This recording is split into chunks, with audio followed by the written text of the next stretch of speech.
Assalamualaikum warahmatullahi wabarakatuh. Jadi saya Bahtiar Mahmud. Pada video kali ini saya akan membahas sejarah Afrika kuno hingga modern. Eh, jadi langsung aja nih, pertama Afrika kuno. Afrika itu adalah suatu wilayah tempat lahirnya peradaban manusia. Wilayah ini menjadi rumah bagi beberapa peradaban paling awal di dunia seperti Mesir kuno, Kerajaan Kus, dan Aksum. Selain itu, benua ini juga menjadi saksi awal perkembangan budaya, bahasa, dan teknologi manusia. Bukti arkeologis menunjukkan bahwa Homo sapiens pertama kali muncul di Afrika sekitar 200.000 tahun yang lalu, menegaskan pentingnya benua ini dalam sejarah manusia. Jadi yang pertama kita akan membahas Mesir kuno tahun 3200 sebelum Masehi hingga 30 sebelum Masehi.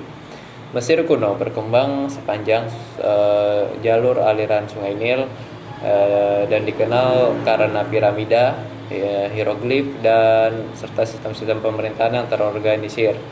Peradaban ini memainkan peran penting dalam perkembangan ilmu pengetahuan, matematika, dan seni. Firaun Mesir mendirikan bangunan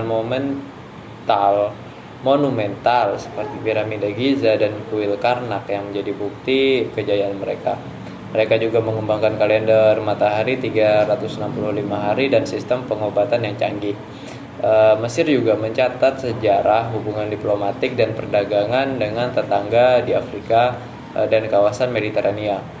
Budaya Mesir memengaruhi banyak wilayah termasuk Yunani dan Roma. Selain itu, agama dan mitologi Mesir memberi inspirasi bagi banyak tradisi keagamaan di dunia kuno. Selanjutnya adalah Kerajaan Kus tahun 1070 sebelum Masehi hingga 350 Masehi. Terletak di wilayah Nubia, sekarang itu Sudan. Kerajaan Kus ini dikenal sebagai pusat perdagangan dan budaya. Pada masa tertentu, Kus bahkan menguasai Mesir dan mendirikan dinasti ke-25. Mereka meninggalkan warisan berupa piramida kecil di Meru dan seni logam yang luar biasa. Keahlian mereka dalam teknologi peleburan besi memberikan pengaruh signifikan terhadap wilayah Afrika lainnya. Kerajaan Kus memainkan peran penting dalam perdagangan internasional, khususnya ekspor emas, gading, dan barang-barang eksotis ke wilayah Timur Tengah dan Mediterania.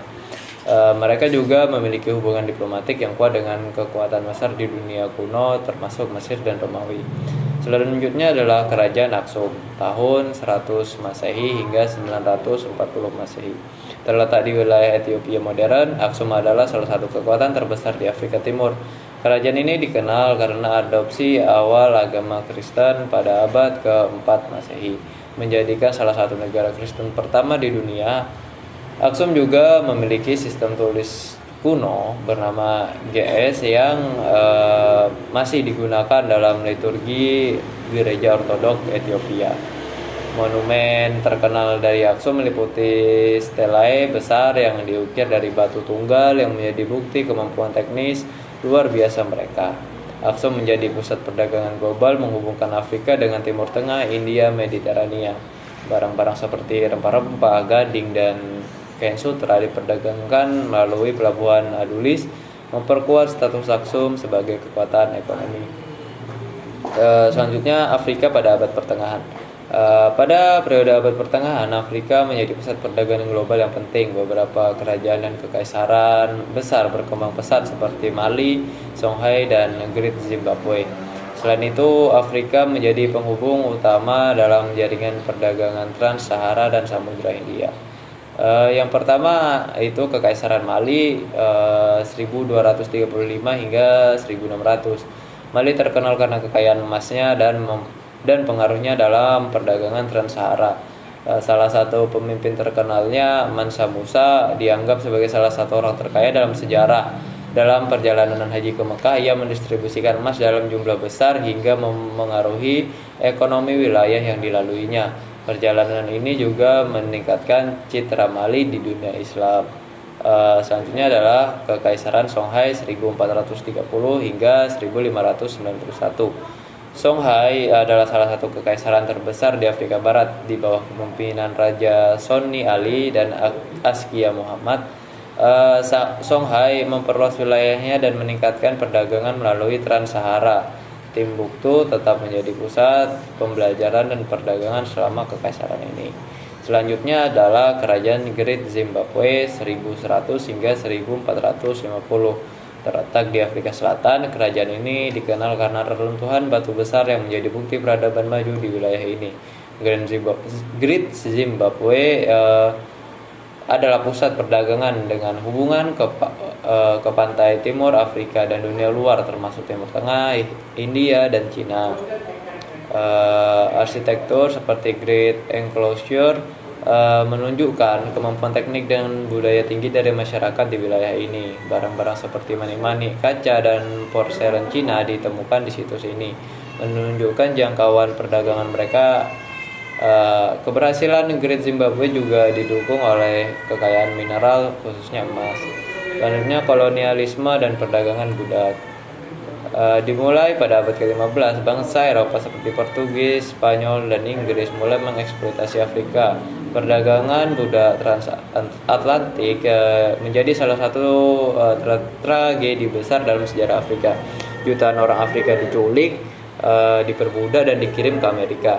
Proses ini tidak hanya merampas sumber daya manusia Afrika, tetapi juga menghancurkan struktur sosial dan budaya banyak masyarakat. Kolonialisme mencapai puncaknya pada abad ke-19 dengan Scramble for Africa, di mana negara-negara Eropa membagi benua Afrika menjadi koloni-koloni mereka melalui Konferensi Berlin tahun 1884 dan sampai 1885. Wilayah-wilayah ini dieksploitasi untuk sumber daya alam seperti emas, berlian, dan karet. Selanjutnya, Afrika zaman modern. Pada abad ke-20, gerakan kemerdekaan melanda Afrika. Setelah Perang Dunia Kedua, banyak negara Afrika memperoleh kemerdekaan mereka dari penjajah. Kemerdekaan Afrika seperti negara Ghana 1957 menjadi pelopor dalam gerakan kemerdekaan.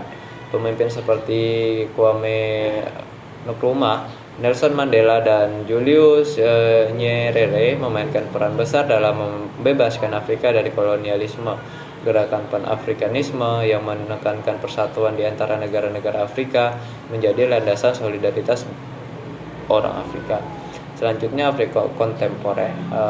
Meskipun telah merdeka, Afrika menghadapi tantangan seperti kemiskinan, konflik, dan perubahan iklim.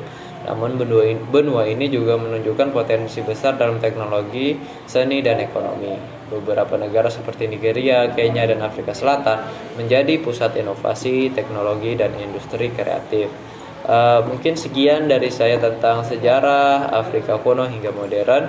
Semoga dapat dipahami dan menjadi pembelajaran bagi kita semua. Saya akhiri. Assalamualaikum warahmatullahi wabarakatuh.